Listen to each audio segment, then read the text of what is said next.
Honey Boy, a film written by Shia LaBeouf and heavily based on the true story of his strained relationship with his dad during the years he was starring as Louis Stevens on the hit TV show Even Stevens, and how that relationship led Shia on a downward spiral in his adult life. The film is directed by Alma Har'el and stars Shia LaBeouf, who plays the character James Lord, who is heavily based on Shia's own dad. Then there's Lucas Hedges and Noah Jupe as Otis Lord, a character heavily based on Shia LaBeouf himself during two different periods of his life, with Hedges playing Otis Lord at age 22 in 2005 and Jupe at age 12 in 1995. We also have FKA Twigs as Shy Girl, a prostitute who lives across the motel from 12-year-old Otis and his dad, and Byron Bowers as Percy, a fellow rehab patient who 22-year-old Otis befriends. As I said, the film was directed by Alma Har'el and is actually her narrative feature debut. She's best known for her documentaries, and her earlier work has transformed the way in which documentaries can be made. The first film I ever saw by her was her 2011 documentary Bombay Beach, which Shia LaBeouf has said in interviews is how he came across her as well. The characters focused on in Bombay Beach aren't always featured as people being observed through their normal lives. Alma would interact with them and set things up, like choreographing a dance or a mime or getting them to wear masks. They'd also have observation and raw emotion that you'd typically see in documentary. So if you haven't already, you should really go and watch Bombay Beach or her next documentary after that, Love True, to see what I'm talking about, as my poor description doesn't really do her artistic work any justice. What I'm trying to say is she's extremely talented and unique as a director, and her poetic style has successfully carried on from documentary into Honey Boy. For them to do that. Magical moment when you're a documentarian and you film and you have that little memory card on your camera and you're alone in a fucking desert or something and you're like, come back to your computer and you downloaded it and you're like, I saved that moment that happened today and it's not gone forever. And I want to feel that on a set too when there's a script. Yeah. Spoilers. From this point onwards, there will be juicy spoilers. The film opens with a sequence of events that led to adult Otis being arrested and court-ordered to rehab, going from an opening shot of him performing a stunt on set and ending with him starting his exposure therapy, a process where you go deep into your memories to find the source of your mental health problem, to put it basically. In this film, Otis is diagnosed with PTSD. Then once his therapy has begun, we are introduced to his 12-year-old self. The first shot in which we see him, he's suspended on a black background, and then receives a pie to his face, and the music kicks in. Then, as he pulls back, the room lights come up and we realise he is on a film set, in a similar setup to the opening shot of the film. A child on a background with a pie being thrown at his face in slow motion is obviously unnatural, and for me it was the first of many clear signatures of Alma Har'el's directing eye. It's at this point that the film's score kicks in. We hear a winding up of a music box and some percussion before the soft piano kicks in. I'm not musically literate, so I can't describe it to you better than making me feel nostalgic and a bit like I was 12 years old again. It creates a sort of sad nostalgia that just suits the story so well. As the story continues, we switch between rehabilitation Otis in 2005 and Otis as a child actor in 1995. As well as dreams and visions from the mind of 2005 Otis. During the opening sequence, the film switches between film sets and real situations in his own life in quick succession, blurring the lines between what is Otis's real life experiences and what's part of a film shoot. This idea established in the opening sequence is expanded on during the film, with the audience sometimes being caught out, being unsure of what's real life or what's a surreal memory or dream. Often in films, this sort of thing can become tiring, having to go between different timelines and realities. I feel like some directors use non-linear timelines and ambiguous realities just to say, look how clever I am, to the audience. But in this film it's done very smoothly and it adds to the storytelling nicely. It gives you, as a viewer, a clearer idea of how the world is in Otis's mind. Otis's father, James, is the root of his PTSD. It sometimes felt strange to remind myself that Shia LaBeouf is playing his own dad, but the performance is very strong and believable. In 2005, James is a chaperone for Otis at the time of filming what's implied to be Even Stevens. We're first introduced to James as he's chatting up another chaperone, describing his chicken routine to her as he used to be a rodeo clown, and he had an act with a chicken called the world's first daredevil chicken. Okay, 1 second. So I had this chicken, I used to put her on my head and I'd do these cartwheels and she'd run from my head to my butt, over and over like that. Because I spent a lot of time with chickens, in the rodeo. This scene establishes the idea of the chicken, which we learn is central to Otis's life and thoughts even years after his child acting career is over, as it pops up in surreal ways throughout the film. As I said, during therapy, Otis has been diagnosed with PTSD, so there are certain memories of his childhood stuck in his head that cause him to suffer in the way that he does, and the element or image of the chicken seems to be one of those. which I'll get back to. The use of the chicken in the film is one of many strange and surreal elements that highlight Alma Har'el's poetic style and establish her as a great director. There's a scene where we see James trying to use one of his old clown tricks to seduce the prostitute known as Shy Girl. As James is doing this, she suddenly disappears and he's caught off guard. Now, any image we see of James in the film is being portrayed through Otis'S mind, as the story is built up during his exposure therapy. So, I think this scene could be what Otis imagined his father doing, rather than anything based on real events. The scene felt a bit like it could be a hazy memory, or behaviour he assumed his father would do in a figment of his imagination. Leading on from this thought, Shy Girl is introduced as just that, Shy Girl. She has no name. So this could possibly just be how Otis remembers her. He remembers a girl being there, and his relationship with her, but he was a child at the time, and that's now a distant memory, so he can't remember the details. It shows that everything we are seeing is Otis's interpretation of what happened from his memories of his childhood.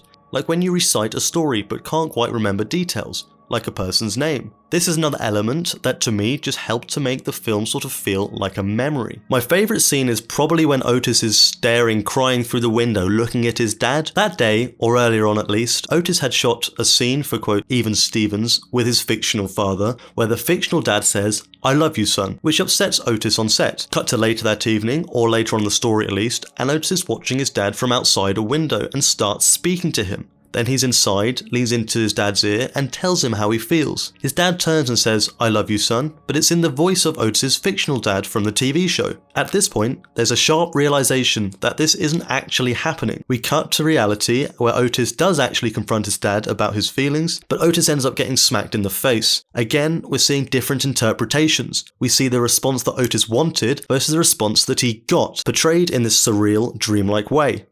The film is clever and smooth in the way that it mirrors scenes in the past and present. The most emotional example of this is when 12-year-old Otis goes and stands on top of a car and howls like a wolf. We then see 22-year-old Otis going to the forest to scream, as his therapist has recommended he does this. This is edited together, so we see them both do it at the same time. I think it's done in this way to show both versions of himself releasing the same feelings as each other, but older Otis maybe didn't realise that he actually used to do this to help himself. All of these elements are great, but to me it's the strange relationship between a father and a son that is the driving core of this film. Alma Har'el said that a lot of crew working on this film had worked on Even Stevens and Transformers, so they knew Shia's dad, who James is heavily based on, and spent long periods of time on set with him. Alma has spoken with Shia's dad before shooting and got to see firsthand where Shia's pain came from, but she also mentions in interviews the funny side of Shia's dad when speaking about him. A lot of the teams, so for him to come to set and see people that knew his father and were on those sets, makeup and a lot of people in a lot of the departments, it made the whole thing feel very, very kind of meta, you know, and real in many ways. So it's interesting to see how closely based James's character is to Shia's real dad, and how that has clearly been added to the story in order to create this toxic relationship between James and his son Otis. So a strong element in the film is well-developed characters. In the film, James is very lovable at points, but also tinged with darkness. There's genuine moments of happiness in him, like when he's playing cards with Otis in the trailer. And you had the 6. God, I knew it too. I knew you had it. I knew it, I saw it on your face. Put it down, 86. Or when Otis hits the mark he likes when they're rehearsing. What if That's I it. was doing something stupid in here?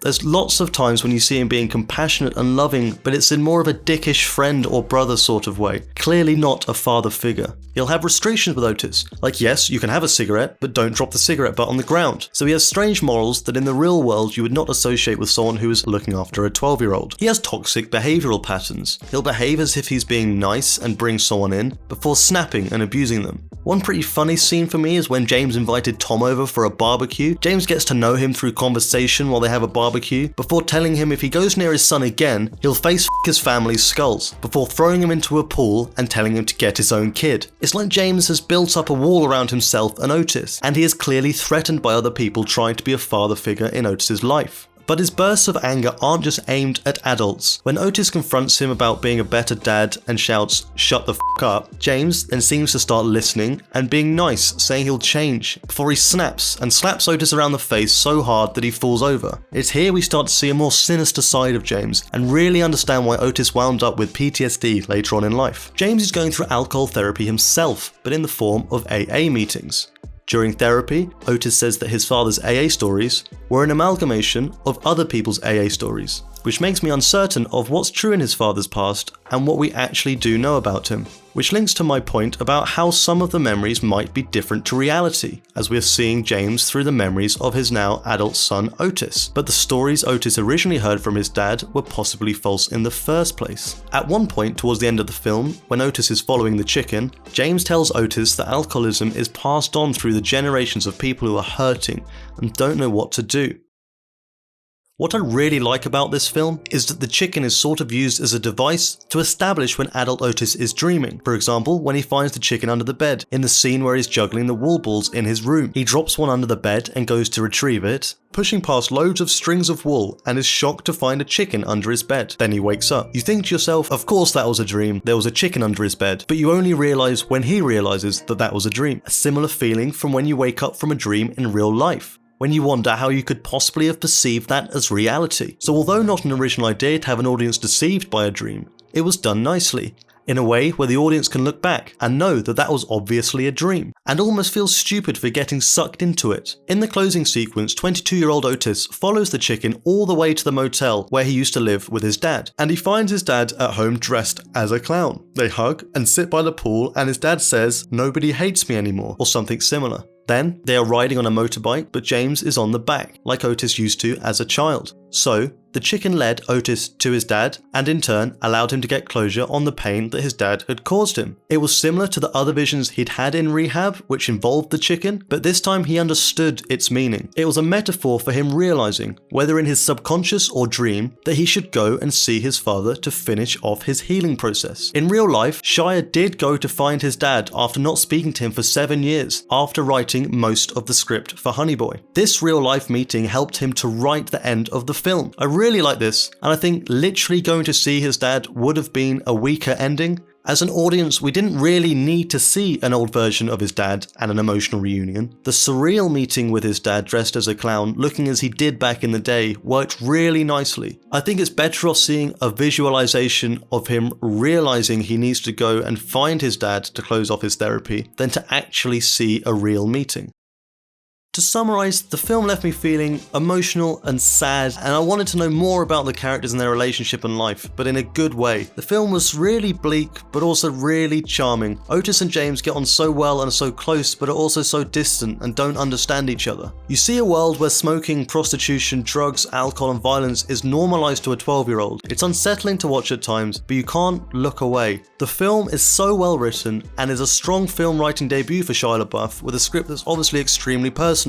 Also, the set design is amazing, the motel where they live is miserable, and the perfect home for a man like James, and the opposite of the sort of place a child like Otis should be living. The cinematography is also really nice, and it works well with the production design, using colour to help set up the tone of the film. I really might have to make a second video on this because there's so much I still want to talk about, but I couldn't fit it into a video without the video being hours long. But I'll finish by saying this: if you haven't gone and seen the film, go and do it. Go and see it on the big screen while you can. I think it's still available in some places, unless you're watching this video in like 2022. But I've probably just given you loads of spoilers anyway in this. But go and watch it. Also, if you haven't, go and check out Alma Har'el's earlier work, especially Bombay Beach. The transition from documentary to narrative filmmaking marked by Honey Boy has shown that she is one of the best directors out there at the moment.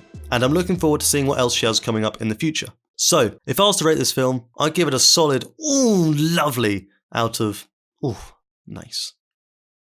Thanks for watching. If you subscribe, you'll stay up to date with all my videos. Also, don't forget to like and join the discussion in the comments. Cheers, bye!